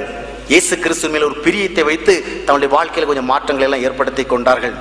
ஆனால் வேதத்தின் அடிப்படையிலாக எதிர்பார்க்கப்படுகிற மாற்றம் இதுவல்ல. நன்றாக புரிந்து கொள்ளுங்கள். சாதாரண நிலைமையில் உள்ளவங்களுக்கும் இல்லை ரொம்ப ஹை லெவலில் இருக்கிறவங்களுக்கும் இதுதான் உண்மை. ஆண்டவருடைய பரிதாபமான நிலைமையை பார்த்து நாம மனம் திரும்பக்கூடாது. இதை நீங்க மனசுல வச்சுங்க. சிலர் துக்க வெள்ளிக்கிழமை வருகிறவள ரொம்ப சங்கடப்படுவாங்க, கண்ணீர் விட்டு அழுவாங்க. பாவீங்களே, இப்படி போய் இவரை அடிச்சிருக்கிறீங்களே. அதுவும் இந்த ஜீசஸ் சினிமால வந்ததுல இருந்து நிறைய பேருக்கு இயேசு கிறிஸ்து மேல ரொம்பவும் பரிதாபம். they are so sorry for Christ. இவ்வளவு அவர் அடிச்சிருக்கிறாங்களே, இவ்வளவு வியாகுலப்படுத்தி இருக்கிறாங்களே, இவ்வளவு துன்பப்படுத்தி இருக்கிறாங்களேன்னு. ஆனா இயேசு கிறிஸ்து அடைந்த பாடுகளோ துன்பங்களோ வியாகுலங்களோ உங்களை மனம் திரும்ப தூண்ட வேண்டாம். எது மனம் திரும்ப தூண்டணும்? அந்த பாயிண்ட்டுக்கு வாங்க. இயேசு கிறிஸ்து அடிச்சுட்டாங்களே பாவீங்க, அதனால மனம் திரும்புறேன். இயேசு கிறிஸ்து இவ்வளவு பாடுகளை அனுபவித்திருக்கார். பல நேரங்களில் பிரசங்கங்கள், அதாவது நற்செய்தி கூட்டங்களுக்கு, உனக்காக அவர் இவ்வளவு பாடுகளை சகித்தாரே, அவருக்காக நீ என்ன செய்ய போகிறாய்? உடனே அவங்க என்ன பண்ணுவாங்க? ஆமா, நமக்கா இவ்வளவு கஷ்டப்பட்டிருக்கிறாரு, நாமும் எக்ஸ்சேஞ்சா என்ன செய்யணும், ஏதாவது செய்யணும், அதனால நாம ஊழியம் செய்ய வரோம். நல்லதான், உணர்வுகள் நல்லதான். ஆனாலும் நான் என்ன சொல்ல வர்றேன்னா, நாம் மனம் திரும்ப வேண்டும் என்கிற ஒரு தேவையை உணராமலே, பாவத்திலிருந்து வெளியே வர வேண்டிய ஒரு அவசியத்தை அறியாமலே, இயேசு கிறிஸ்துவின் மேல் கொண்ட ஒரு பரிதாபத்தினாலே, இயேசு கிறிஸ்துவினுடைய பாடுகளை கண்டதன் விளைவாக ஏற்பட்ட மன உருக்கத்தினாலே ஆண்டவரை ஏற்றுக்கொள்ளலாம். ஆனால் ஆண்டவரை ஏற்றுக்கொள்ள வேண்டியது அவருடைய பரிதாபத்திற்காக அல்ல, நம்முடைய பாவத்திற்காக. நான் பாவி, எனவே அவரை நான் ஏற்றுக்கொள்ள வேண்டிய அவசியம் இருக்கிறது. there is a necessity. அதை நாம புரிந்து கொள்ளணும். இயேசு கிறிஸ்து சிலுவை சுமந்து செல்லுகிற பொழுது எருசலேமில் உள்ள பெண்கள் எல்லாம் பின்னாலே புலம்பி அழுதார்களாம். புலம்பி அழுகிற பொழுது இயேசு கிறிஸ்து அவளை பார்த்து சொன்னார், எருசலேம் குமாரத்திகளே, நீங்கள் எனக்காக அழாதீர்கள், உங்களுக்காகவும் உங்களுடைய பிள்ளைகளுக்காகவும் அழுங்கள். அவர்கள் மேல் சுமந்திருக்கிற பாவத்துக்காக அழுங்கள். நான் எதை செய்து நிறைவேற்ற வந்தேன் அதை செய்கிறேன், அது நிறைவேறிக் கொண்டிருக்கிறது. எனக்காக பரிதாபப்பட்டுக் கொண்டிராதீர்கள். உங்களுடைய பரிதாபம் எனக்கு தேவையில்லை. நீங்கள் பரிதாபப்பட வேண்டியது பாவத்திலே மடிய போகிற உங்களுடைய சந்ததிக்காக, உங்களுடைய பிள்ளைகளுக்காக, உங்களுக்காக. சிலுவையினுடைய காட்சியை பார்த்து நாம் மனதுருகி மனதிலே ஒரு பரிதாப உணர்வை பார்த்து ஆண்டவரை ஏற்றுக்கொள்ள வேண்டிய அவசியம் இல்லை. எங்கே பார்க்க வேண்டும்? நம்மை பார்க்க வேண்டும். கெட்டகுமாரன் அவ்விதமாகத்தான் ஒரு நாள் சிந்திக்க ஆரம்பித்தான். மனம் திரும்ப வேண்டிய ஒரு தேவை இருக்கிறது என்பதை அவன் அறிந்து கொண்டான். அவனுக்கு புத்தி தெளிந்த பொழுது அவன் என்ன செய்தான்? வாசியுங்கள், லூக்கா 15ஆம் அத்தியாயம் 18வது வசனம். நான் எழுந்து என் தகப்பனிடத்திற்கு போய், தகப்பனே, பரத்துக்கு விரோதமாகவும் உமக்கு முன்பாகவும் பாவம் செய்தேன். இனிமேல் உம்முடைய குமாரன் என்று சொல்லப்படுவதற்கு நான் பாத்திரன் அல்ல. உம்முடைய கூலிக்காரரில் ஒருவனாக என்னை வைத்துக் கொள்ளும் என்பேன் என்று சொல்லி எழுந்து புறப்பட்டு போதும். இங்க பார்க்கிற பொழுது கெட்டகுமாரனுக்கு நிர்பந்தமான ஒரு நிலைமை ஏற்படுகிறது. ரொம்ப வேதனையான ஒரு நிலைமை ஏற்படுகிறது. அப்பொழுது அவன் எப்படிப்பட்ட ஒரு தீர்மானத்தை எடுக்கவில்லை என்றால், என் தகப்பன் நல்ல நிலைமையில் இருக்கிறாரு, அவர் ரொம்ப அன்பானவர், பலருக்கு பல நன்மைகளை செய்திருக்கிறாரு, அதனால நானும் போய் அவரிடத்துல எனக்கு தேவையான நன்மை கேட்பேன், அவரிடத்துல கெஞ்சி மன்றாடி ஒரு உதவியை கேட்பேன் என்று அவன் செல்லவில்லை. அதற்கும் பதிலாக என்ன செய்தான் என்றால், தான் ஒரு பாவி என்பதை உணர்கிறான்.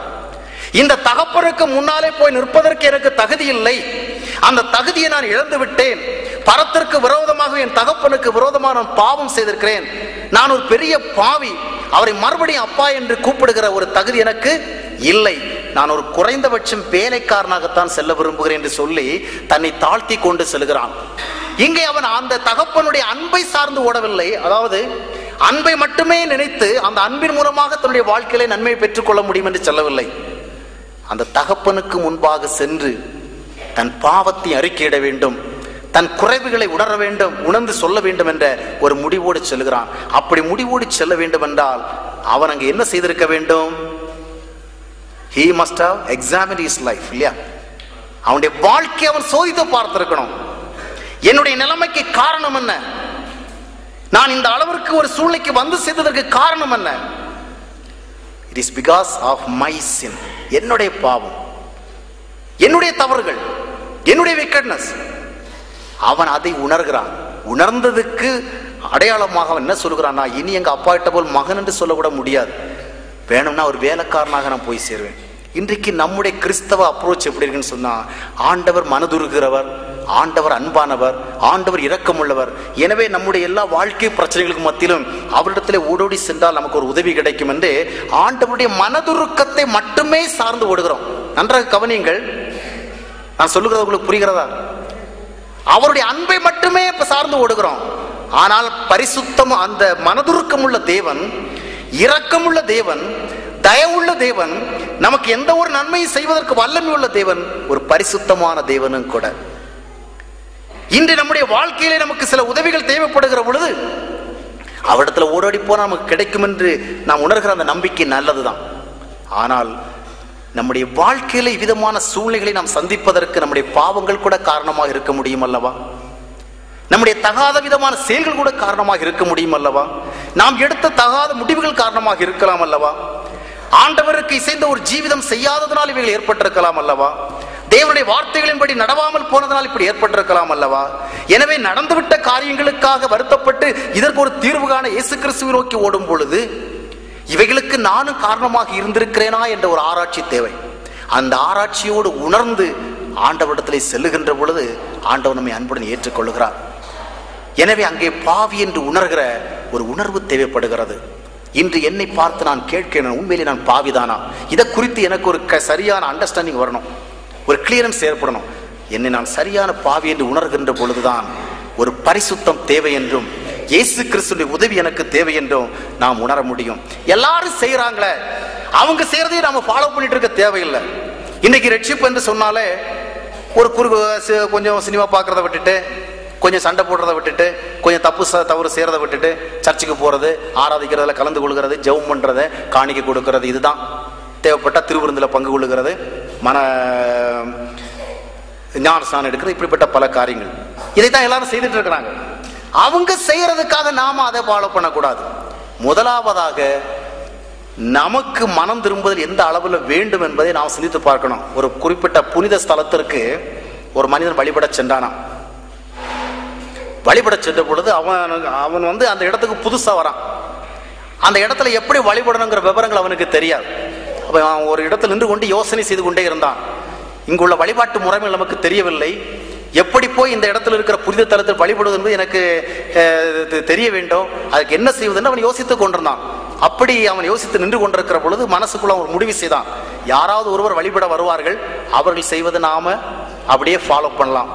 அப்படியாக நின்று கொண்டிருக்கின்ற பொழுது ஒரு மனிதன் அவிதமாக கடந்து சென்றான். அவன் கடந்து சென்று கொண்டிருக்கிற பொழுது தலையில ஒரு தொப்பி வச்சிருந்தான். இவன் நினைச்சான், ஓஹோ இந்த இடத்துக்கு போகிறவங்க தலையில தொப்பி வச்சுட்டு தான் போகணும்னு ஓடி போய் பக்கத்தில் ஒரு தொப்பி கடை இருந்து அது கடையில் போய் ஒரு கேப் ஒன்று வாங்கி தலையில் வச்சுக்கிட்டான். கொஞ்ச நேரம் அவனை ஃபாலோ பண்ணான். ஃபாலோ பண்ணுறவள அந்த மனிதன் தலையில் இருந்த அந்த கேப் எடுத்து என்ன பண்ணுறாரு, இப்படி மூஞ்சிக்கு முன்னாடி அப்படி அசைத்தார். உடனே இவன் பார்த்தான், ஓஹோ கொஞ்சம் தூரம் போன பிறகு மூஞ்சிக்கு முன்னாடி இப்படி அசைக்கணும் போல இருக்குன்னு. உடனே இவன் தலையில் இருந்த தொப்பியை கழட்டி மூஞ்சிக்கு முன்னே அசைத்தான். அதுக்கப்புறம் கொஞ்சம் தூரம் போனவொன்னா அந்த மனிதன் அந்த தொப்பியை வீசி எறிந்தார். ஓஹோ, இவர் நினைத்தார் இந்த இடத்துல இப்படித்தான் வழிபாடு செய்யணும் போல இருக்குது, இந்த கடவுளுடைய ஆசீர்வாதத்தை பெறுவதற்கு இப்படித்தான் செய்ய வேண்டும் என்று சொல்லி அந்த தொப்பியை வீசி எறிந்தார். அதுக்கப்புறம் அந்த மனிதன் உள்ளே போய் வழிபாடெல்லாம் செய்து வெளியே திரும்பி வந்தால் இவரும் பின்னால் திரும்பி வந்தார். மறுபடியும் அந்த வீசி எறிந்த தொப்பியை போய் அவன் மறுபடியும் எடுத்தான், இவரும் போய் எடுத்தார். ஆனால் முன்னால சென்ற மனிதன் எதற்காக அவைகளை செய்தார் என்பது இவருக்கு தெரியாது. அவன் எதுக்காக செய்தான் தெரியுமா? சும்மா நார்மலா தான் தொப்பி வச்சுட்டு வந்தான், வழிபாட்டுக்காக வரல. வந்த இடத்துல அவனுக்கு ரொம்ப புழுக்கம், அதனால தலையில தொப்பி எடுத்து என்ன பண்ணான், முகத்துக்கு முன்னாடி இப்படி அசைத்தான். ஆனாலும் அவன் அசைத்த வேளையில அவனுக்கு போதுமான அளவுக்கு காற்று வரல. அந்த காற்று வராதனால அவனுக்கு கோபத்தினால என்ன பண்ணிட்டான், தூக்கி மோஷன்ல தூக்கி வீசிட்டான். நேற்றை கூட பார்த்தீங்கன்னா நம்முடைய இந்திய பாராளுமன்றத்தில் மம்தா பானர்ஜின்னு ஒரு பெரிய அம்மா இருக்கிறாங்களா, இந்தியாவில் மேற்கு வங்காளத்தை சார்ந்தவங்க. அவங்க அப்படியே கொஞ்சம் ஒரு பேப்பர் கட்டை தூக்கி டெபுட்டி ஸ்பீக்கர் மேலே வீசிட்டாங்க. அது பெண்ணி இயல்பு, வீட்டில் கோபம் வந்தால் பாத்திரத்தை தூக்கி வீசலாம், பாராளுமன்றத்தில் போய் எதை வீசுறது, கையில் இருக்கிறதா வீச முடியும். வீட்டுக்குள்ளே பார்க்குறவங்கள ஏதாவது ஒரு பண்ணுறவன் ஏதோ ஒரு பிரச்சனைன்னு சொன்னால் கொஞ்சம் நேரத்தில் பார்த்தீங்கன்னா சமையல் கட்டுக்குள்ளே ஒரே ஆர்கெஸ்ட்ரா ப்ளே ஆகிட்டு இருக்கும். சட்டி புட்டியெல்லாம் என்னென்னா நம்ம வீட்டில் பாத்திரம் எங்கே இருக்குன்னு அப்போ தான் தெரியவே வரும், ஃபீல் பண்ண முடியும். கிச்சன் ஒன்று இருக்குது, அங்கே பாத்திரம் ஒன்று இருக்குது, கடாம்படம் சத்தம் கேட்கும். பெண்களுடைய இயல்பு, யாரும் தப்பாக புரிஞ்சுக்காதீங்க. அந்த அம்மா நேதை பாராளுமன்றத்தில் போய் அவங்கள பேசுறதுக்கு அனுமதி கேட்டாங்க, அந்த நேரத்தில் பேசுகிற அனுமதி கொடுக்கல. அதுக்காக கொஞ்சம் காத்திருக்கிறத விட்டுவிட்டு கையில் இருந்து பேப்பர் கட்டெல்லாம் என்ன பண்ணிட்டாங்க, அவர் மேலே வீசி எறிஞ்சிட்டு வந்துட்டாங்க. அதை மாதிரி இவனுக்கு தலையில் அந்த தொப்பியால் காற்று வீசி பார்த்தா காற்று கிடைக்கல, பிரயோஜனத்துக்கு இல்லாத தொப்பின்னு வீசி எறிஞ்சிட்டான். பின்னால் வந்து அவனுக்கு விவரம் தெரியல, அதே தப்பு செய்தான். அதுக்கப்புறம் திரும்பி வரவில்லை, அவருக்கு கொஞ்சம் கோபம் தணிஞ்சு போச்சு. அதனால மறுபடியும் தொப்பியை போய் எடுத்துட்டு வந்தார். இவரும் அதை செய்தார். முன்னால போறவங்க எதுக்காக அதை செய்யறாங்க, அது தெரியாமலே பின்னால போறவங்க செய்யறது எவ்வளவு பெரிய தப்பு பார்த்தீங்களா? அதனால நிறைய பேர் என்ன பண்றாங்க, திருவிருந்து எடுக்கிறாங்க, அது எதுக்காக எடுக்கிறோன்னே தெரிகிறது இல்லை. நான் வந்து பல சபைகளுக்கு போவேன், ஆராதனை முடிஞ்ச அந்த ஆராதனை இப்போ செய்தி வேலை முடிஞ்ச உடனே அங்கே கம்யூனியன் நடக்கும். கர்த்தருடைய பந்தி ஆயத்தமாக இருக்கிறது, வாருங்கள் வந்து கர்த்தர் நல்ல என்பதை ருசித்து பாருங்கள். அங்கே போய் ருசித்து பார்க்கறது, உடனே எல்லா கான்கிரேஷனையும் ஒன்றா எழுப்பி வந்துடுவாங்க, லைனாக நிற்பாங்க. அதில் பார்த்தீங்கன்னு சொன்னால் கொடுத்ததை அதாவது வாங்கினது திருப்பி கொடுக்காதவன், அண்ணன் தம்பியோட சண்டை போட்டவன், பொய் பேசுறதை என்னைக்குமே விடாதவன், மற்றவங்களுக்கு தீங்கு பேசியே பழக்கப்பட்டவன், எல்லா வம்பு தும்புல ஈடுபடுறவன், குடிக்கிறவன், சீட்டு பிடிக்கிறவன், ஏமாத்துறவன், கொள்ளையடிக்கிறவன் எல்லாம் லைனில் வந்துடுமா. கர்த்தருடைய பந்தின்னு சொன்ன உடனே வந்து அங்கே நின்றுட்டு இருப்பான். கர்த்தருடைய பந்தி யாருக்கு? அநியாயக்காரனுக்கும் அக்கிரமக்காரனுக்கும் ஆகாத செயல் செய்கிறவனுக்குமா? காலகாலமாக போய் அந்த கம்யூனில் பங்கு பெற்று ஒரு காலமும் கடவுளோட ஒரு தொடர்பு இல்லை. எதுக்கு செய்கிறாங்க? ஐயோ அது ஏதோ சமய சம்பந்தமான காரியம், அது கம்யூனில் போய் கலந்துக்கிட்டா நமக்கு ஒரு விசேஷமான ஆசீர்வாதம் வருது.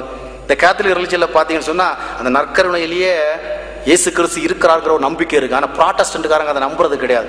நற்கருணையில் இயேசு கிறிஸ்து இல்லைன்னு சொல்லுவாங்க. இல்லைன்னு சொல்லிட்டு இருக்கிறது மாதிரி தான் நடந்துக்குவாங்க.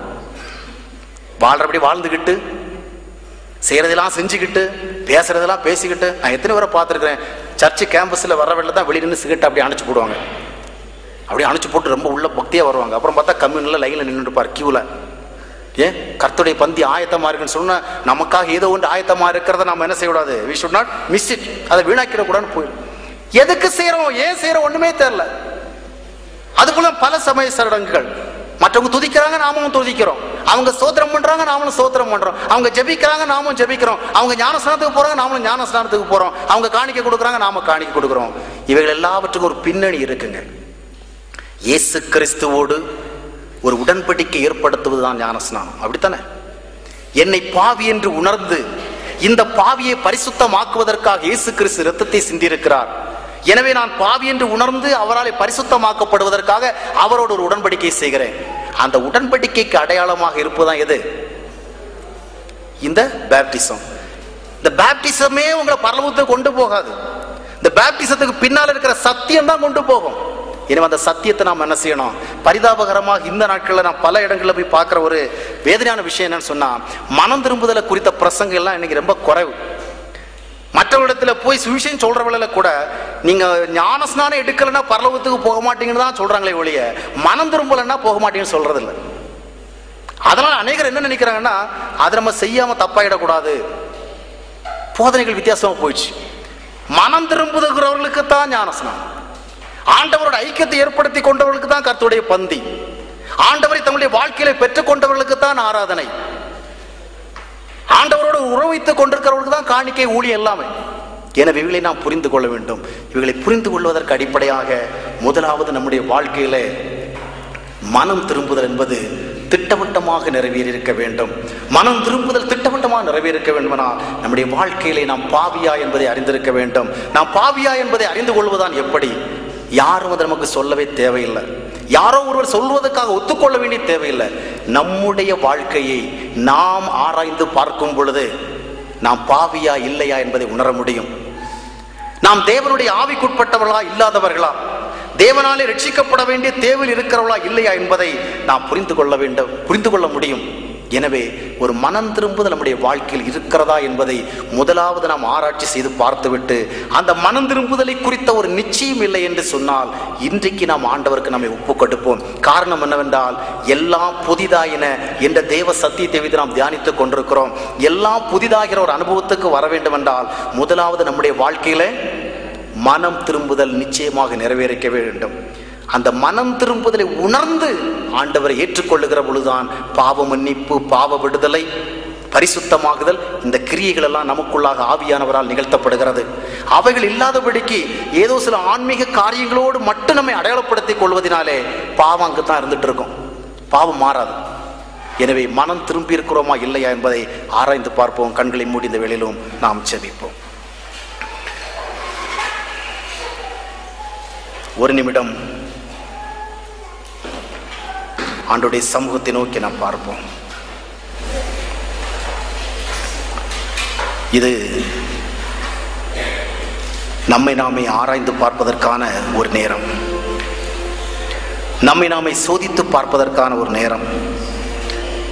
ஆண்டவர் நமக்கு ஒரு விசேஷமான ஆசீர்வாதத்தை வைத்திருக்கிறார். நமக்கு ஒரு விசேஷமான அனுபவத்தை நமக்காக ஆயத்தப்படுத்தி வைத்திருக்கிறார்.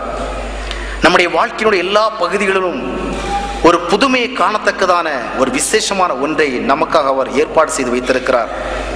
அவைகளை நாம் பெற்றுக்கொள்வதற்காகத்தான் ஆண்டவர் நம்மோடு பேசிக் கொண்டிருக்கிறார். இன்று நாம் அவைகளை பெற்றுக்கொண்டோம் என்கிற ஒரு நிச்சயம் நமக்கு இருக்கிறதா? இன்றைக்கு ஏன் நம்மை ஆராய்ந்து பார்க்கக்கூடாது? என்னுடைய வாழ்க்கை புதிதாக இருக்கிறதா? என்னுடைய வாழ்க்கையிலே மாற்றம் ஏற்பட்டிருக்கிறதா? பரிசுத்தமான ஒரு தேவனுக்கு முன்பாக நிற்பதற்கு எனக்கு பரிசுத்தம் என்ற ஒரு தகுதி தேவைப்படுகிறதே, அந்த தகுதியை நான் ஆண்டவரிடத்திலிருந்து பெற்றிருக்கிறேனா என்று நாம் ஏன் நம்மை நாமே ஆராய்ந்து பார்க்கக்கூடாது? மனம் திரும்புதல் என்பது ஒரு சாதாரண மத கட்டளை அல்ல, ஏதோ ஒரு சமய செயல்பாடு அல்ல. மனம் திரும்புதல் என்பது ஒரு உண்மையை நம்மிடம் கண்டறிந்து அதற்கு தீர்வை தேடுகின்ற ஒரு அனுபவம். நான் பாவி என்று எப்பொழுது என்னை உணர முடிகிறதோ அப்பொழுதுதான் நான் பரிசுத்தமாக முடியும். ஆண்டவர் நம் ஒவ்வொருடைய பாவங்களுக்காகத்தான் இந்த உலகத்திலே வந்து தம்முடைய இரத்தத்தை சிந்தினார் என்று நாம் வேதத்திலே பார்க்கிறோம். அவர் கல்வாரியிலே அடைந்த கஸ்திகளுக்காக, அவர் கல்வாரியிலே அடைந்த பாடுகளுக்காக நாம் அவரை ஏற்றுக்கொள்ள வேண்டாம். எபிரேயர் 2ஆம் அத்தியாயத்தினுடைய 4ஆம் வசனத்திலே வாசிக்கிறோம் அல்லவா? இவ்வளவு பெரிதான ரட்சிப்பை குறித்து நாம் கவலைப்படாதவர்களாக இருந்தால் தண்டனைக்கு எப்படி தப்பித்துக் கொள்வோம்? ஆண்டவர் இவ்வளவு வியாகுலப்பட்டது எதற்காக? இவ்வளவு விசனப்பட்டது எதற்காக? இவ்வளவு பாடுகளை சந்தித்தது எதற்காக? இவ்வளவு பரிதாபமான நிலைமைகளை அடைந்தது எதற்காக? என்னுடைய உங்களுடைய பாவத்தின் பயங்கரம், பாவம் தேவனுடைய பார்வையிலே எவ்வளவு கொடியதாக இருந்த காரணத்தினாலே அவ்வளவு பெரிய பாடுகளை ஆண்டவர் ஏற்க வேண்டியதாக இருந்தது. இப்பொழுது நான் பார்த்து கண்ணீர் சிந்த வேண்டியது இயேசு கிறிஸ்துனுடைய பாடுகளை அல்ல, என் பாவத்தை. என்னுடைய பாவம் தானே அவரை இவ்வளவு பாடுகள் அனுபவிக்க கொண்டு சென்றிருக்கின்றது. என்னுடைய பாவங்கள் தானே அவரை சிலுவையில் அறைந்திருக்கிறது. என்னுடைய பாவங்கள் தானே அவர் ரத்தம் சிந்த வைத்திருக்கிறது. இந்த பாவம் எவ்வளவு கொடியதாக இருக்கிறது என்பதை நான் சிந்தித்து பார்க்க வேண்டும். நாம் ஆராய்ந்து பார்ப்போமா? இந்த நேரத்தை நாம் பிரயோஜனப்படுத்திக் கொள்வோமா? ஒருவேளை நாம் மனம் திரும்பினவர்களாகவும் கிறிஸ்துவை ஏற்றுக்கொண்டவர்களாகவும் தான் இருக்கிறோம் என்கிற ஒரு எண்ணத்திலேயே நாம் வாழ்ந்து கொண்டிருப்போம் என்றால், அந்த வாழ்க்கைக்கு ஒரு போதுமான ஆவிக்குரிய அடையாளங்கள் இருக்கிறதா என்பதை நாம் ஆராய்ந்து பார்ப்போம். நம்முடைய சுபாவங்களை கொஞ்சம் நாம் சோதித்து பார்ப்போம். நம்முடைய குணங்களை நாம் சோதித்து பார்ப்போம். நாம் எவ்விதமான ஒரு குறிக்கோளை நோக்கி போய்கொண்டிருக்கும் என்பதை சிந்தித்து பார்ப்போம். அப்பொழுது நாம் எந்த நிலையில் இருக்கிறோம் என்பதை நாம் புரிந்து கொள்ள முடியும். நம்முடைய நிலைமையை நாம் புரிந்து கொள்ளுகிற வரையிலும் ஆண்டவர் நம்மை மாற்ற முடியாது. ஆண்டவருக்கு நம்மை முழுமையாக அர்ப்பணிக்க நாம் முன் வருவோமா? நம்முடைய வாழ்க்கையிலே பாவங்கள் இருக்கிறது என்பதை நாம் உணர்வோமானால் இந்த நேரத்தில் அந்த பாவங்களை அறிக்கையிட்டு ஒரு உண்மையான பரிசுத்தமாக இதை அடைய முன் வருவோமா? நமக்கு பாவம் இல்லை என்று நாம் சொல்லுவோமானால் நம்மை நாமே வஞ்சிக்கிறவர்களாக இருப்போம். பிசாசானவன் நம்முடைய கண்களை குருடாக்கி நம்மை பரிசுத்தவன்களாக பார்க்க வைத்து ஏமாற்றி விடாதபடிக்கு, தேவனால் வருகிற விசேஷமான அந்த புதிய ஆசீர்வாத அனுபவங்கள் நமக்கு வந்து சேராமல் போய்விடாதபடிக்கு இந்த நேரத்தில் ஆண்டவருக்கு ஒப்புக் கொடுத்து நாம் செபிப்போமா? எங்களை நேசிக்கிற அன்பின் ஆண்டவரே, இந்த நேரத்திலும் எங்களை ஆராய்ந்து பார்க்கத்தக்கதாக எங்களுக்கு தேவன் ஒரு வாய்ப்பை கொடுத்தீர். ஒருவேளை நாங்கள் சரியான மனம் திரும்புதலை காணாமலே மனம் திரும்பினவர்களாக எண்ணிக்கொண்டிருந்தோம் என்றால், ஒரு உண்மையான பரிசுத்த வாழ்க்கைக்கு வராமலே பரிசுத்தமாக்கப்பட்டு விட்டதாக எண்ணிக்கொண்டிருந்தோம் என்றால், அந்த மாயிலிருந்து விடுதலை அடைந்து ஒரு புதிய அனுபவத்துக்கு நேராக வரும்படியாக இந்த நேரத்தில் எங்களுக்கு கொடுத்த வழி நடத்துதலுக்காக உமக்கு நன்றி செலுத்துகிறோம். ஒரு கெட்ட குமாரனை போல நாங்கள் தெளிவடைந்து எங்களை பாவிகளாக கண்டுகொண்டு உம்முடைய பரிசுத்த சமூகத்தினுடைய ஆசீர்வாதங்களை பெற்றுக்கொள்ள எங்களை தூண்டுவதற்காக உமக்கு நன்றி செலுத்துகிறோம். இங்கே கூடியிருக்கிற ஒவ்வொரு சகோதரனையும் சகோதரியும் ஆண்டவர் விசேஷமாக சந்தியும்.